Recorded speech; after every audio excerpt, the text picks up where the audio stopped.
Para uns, um santo que construiu casas. Para outros, o demônio que incendiou um país. Mas para a história, ele foi o criminoso mais rico e perigoso que já caminhou sobre a terra. Pablo Emílio Escobar Gaviria. Um nome que, no auge, controlava 80% do mercado mundial de cocaína. Mas todo império de sangue tem um começo humilde e, muitas vezes, profético. Nascido em 1949, Pablo cresceu em meio à la violência, um período de guerra civil colombiana. Ele aprendeu cedo que, em um mundo dividido, o poder não se pede, se toma.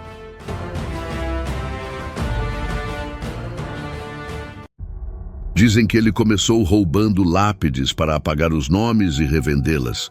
Depois, passou para o roubo de carros. Pablo não era apenas um ladrão. Ele era um logístico nato. Ele via rotas onde outros viam estradas. Meados dos anos 70. O mundo estava mudando. A maconha dava lugar ao pó branco. Pablo percebeu que a cocaína era leve, cara e viciante. O lucro não era mais em milhares, era em bilhões. A logística era simples e brutal.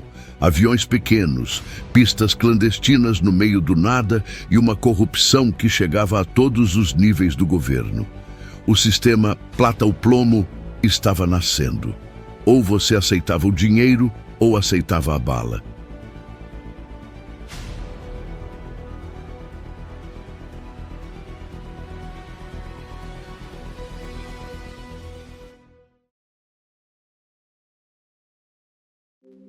Em 1978, Pablo comprou o que seria seu monumento ao excesso, a Hacienda Nápoles. Milhares de hectares, zoológico particular, dinossauros de concreto e pistas de pouso que nunca paravam de funcionar. Era o símbolo de que o crime, na Colômbia, havia vencido. O dinheiro chegava em tal volume que o cartel gastava $2.500 por mês, apenas em elásticos para organizar as notas. Pablo perdia cerca de $2 bilhões por ano para os ratos que roíam o dinheiro escondido em paredes e porões. Para ele, isso era apenas o custo de fazer negócios. Mas Pablo queria algo que o dinheiro não comprava sozinho: adoração. Ele começou a construir campos de futebol e casas para os pobres de Medellín. Para o Estado, ele era um monstro. Para os esquecidos, ele era El Patrón, o Robin Hood paisa. Em 1982, ele atinge o impensável. Pablo Escobar é eleito para o Congresso Nacional da Colômbia. Ele agora tinha imunidade diplomática e o poder de mudar as leis que o perseguiam. Era o plano perfeito, mas o ego seria sua primeira grande rachadura. A entrada na política colocou um alvo em suas costas. O ministro da Justiça, Rodrigo Lara Bonilla, aponta o dedo para o narcopolítico.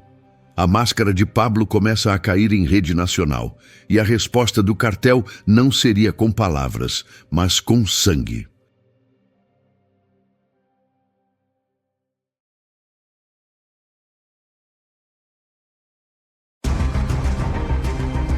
30 de abril de 1984. O assassinato de Lara Bonilla muda a Colômbia para sempre. O Estado declara guerra. O presidente Belisário Betancur finalmente assina o tratado de extradição. O medo de uma prisão americana se torna o combustível para o terrorismo de Pablo. Pablo não estava sozinho. Ao lado de criminosos como El Mexicano e os irmãos Ochoa, ele formou os Extraditáveis. Eles lançaram um manifesto: preferimos uma tumba na Colômbia a uma cela nos Estados Unidos. A nação estava prestes a ser sequestrada. A partir daqui, o dinheiro da cocaína começa a comprar bombas. Medellín, a cidade das flores, torna-se a capital mundial do homicídio.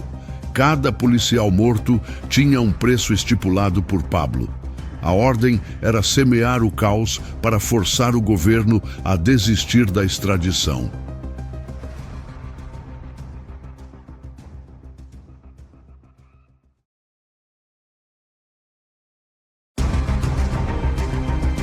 Novembro de 1985. O mundo assiste, horrorizado, enquanto tanques do exército invadem o Palácio da Justiça em Bogotá. O grupo guerrilheiro M-19 toma o prédio, mas as digitais de Pablo estão em cada bala. O objetivo? Destruir todos os processos e evidências contra os narcotraficantes. A justiça foi literalmente incinerada. Centenas de mortos, incluindo 11 magistrados da Suprema Corte. Pablo Escobar provou que nenhum poder era sagrado o suficiente que ele não pudesse destruir. O Estado estava de joelhos. Mas surge uma esperança: Luiz Carlos Galán, um homem que prometia limpar a Colômbia e enviar os traficantes para os Estados Unidos. Ele era o favorito nas pesquisas para a presidência. O povo o amava. E Pablo o odiava. Agosto de 1989. Em meio a um comício, o som dos aplausos é abafado pelas rajadas de submetralhadora. Galán cai. Com ele, parece morrer a última chance de uma Colômbia livre do medo. O cartel de Medellín não estava apenas vendendo drogas. Eles estavam decidindo quem governava. Novembro de 1989. O terror atinge o céu. No voo 203 da Avianca, 107 pessoas inocentes decolam sem saber que carregam uma bomba. Pablo acreditava que o sucessor de Galán estava a bordo. Ele errou o alvo, mas não errou o golpe. O avião explode no ar.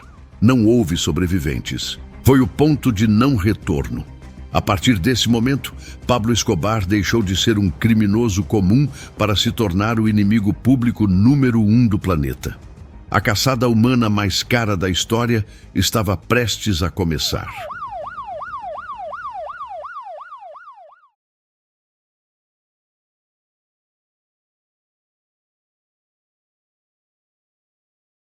Junho de 1991. Após anos de bombas e assassinatos, Pablo Escobar finalmente concorda em se entregar, mas não foi uma rendição comum. Foi um acordo entre dois estados, o governo da Colômbia e o Império de Medellín. A condição? Nenhuma cela americana o tocaria jamais. O local da sua detenção não era uma penitenciária. Era a La Catedral, construída em um terreno escolhido pelo próprio Pablo, sobre as colinas de sua cidade natal. De lá de cima, ele não estava apenas preso. Ele ainda vigiava todo o Vale de Medellín. Jacuzzis, televisão via satélite, chefes de cozinha e festas regadas a champanhe. La Catedral ficou conhecida como Hotel Escobar. Enquanto o país ainda enterrava os mortos da guerra, Pablo recebia rainhas de beleza e carregamentos de lagosta por helicóptero. A humilhação para as autoridades era total. Até os ídolos nacionais do futebol subiam o morro para jogar partidas com o detento mais famoso do mundo. O Estado fingia que o vigiava, enquanto Pablo continuava gerenciando o tráfico global por telefone e fax. Mas o luxo escondia uma paranoia crescente. Pablo suspeitava que seus sócios, Galeano e Moncada, o estavam roubando enquanto ele estava preso. Em 1992, eles foram convidados para uma reunião na prisão. Eles entraram vivos, mas saíram em pedaços, incinerados em latões de lixo. O sangue de seus próprios aliados dentro de sua prisão de luxo foi a gota d'água. O governo Gaviria decide: Pablo precisa ser transferido para uma prisão de verdade. Mas, na calada da noite, protegida pela neblina densa, a lenda desaparece entre as árvores. Pablo Escobar estava livre outra vez. A fuga de La Catedral foi o insulto final. O governo colombiano, humilhado internacionalmente, cria o Bloco de Busca, uma unidade de elite treinada pelos americanos com um único objetivo. Não era mais prender Pablo Escobar, era eliminá-lo. Pela primeira vez, A tecnologia do primeiro mundo entra na guerra. Aviões de reconhecimento sobrevoam Medellín 24 horas por dia, rastreando cada sinal de rádio, cada frequência de telefone. O cerco eletrônico começa a apertar o pescoço do patrão. Mas o Estado não era o único caçador. Das sombras surge o grupo mais misterioso e brutal da guerra, Los Pepes, perseguidos por Pablo Escobar, antigos aliados e rivais do cartel de Cali, que decidiram usar as mesmas táticas de Pablo contra ele. A guerra ficou pessoal. Los Pepes começaram a explodir as propriedades de Pablo e a assassinar seus advogados, contadores e amigos. Pela primeira vez na vida, Pablo sentiu o que suas vítimas sentiram, o terror de não ter onde se esconder. O homem que já teve bilhões agora vivia em casas simples de classe média, mudando de esconderijo a cada 2 noites. Ele não confiava mais em ninguém. O rei da cocaína estava se tornando um fantasma dentro de sua própria cidade. Enquanto o bloco de busca e os justiceiros limpavam suas ruas, Pablo cometia o erro fatal de todo homem desesperado. Ele começou a falar demais ao telefone. Ele queria ouvir a voz da família. Mal sabia ele que aquela voz seria o GPS de sua própria morte. Dezembro de 1993. Medellín está em festa, mas Pablo está sozinho. Ele completa 44 anos, escondido em uma casa de classe média no bairro de Los Olivos, sem exército, sem luxo. Apenas ele e seu último guarda-costas fiel, El Limón. O amor pela família era sua única fraqueza restante. Pablo sabia que o governo estava usando seus filhos como isca. O isolamento o estava quebrando. No dia 2 de dezembro, um dia após seu aniversário, ele ignora todas as regras de segurança, liga para o filho Juan Pablo. A conversa dura mais do que o permitido, tempo suficiente para que a tecnologia eletrônica do bloco de busca triangulasse o sinal. "Ele está falando", grita o major Hugo Martínez. O destino estava selado. Os soldados saltam dos caminhões. Não há aviso, não há negociação. O som dos arrombamentos ecoa pela rua silenciosa de Los Olivos.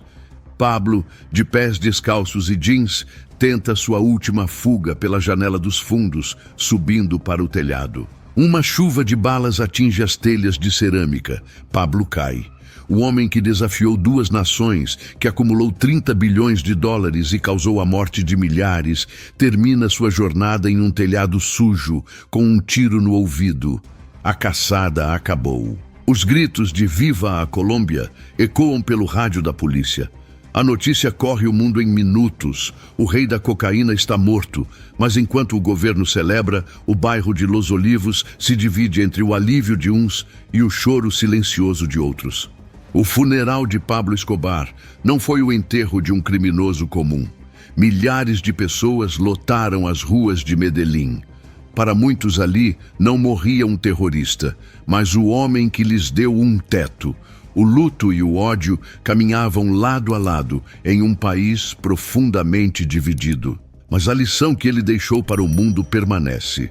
Nenhum império construído sobre o sangue pode durar para sempre. O ouro, no fim, sempre se torna chumbo.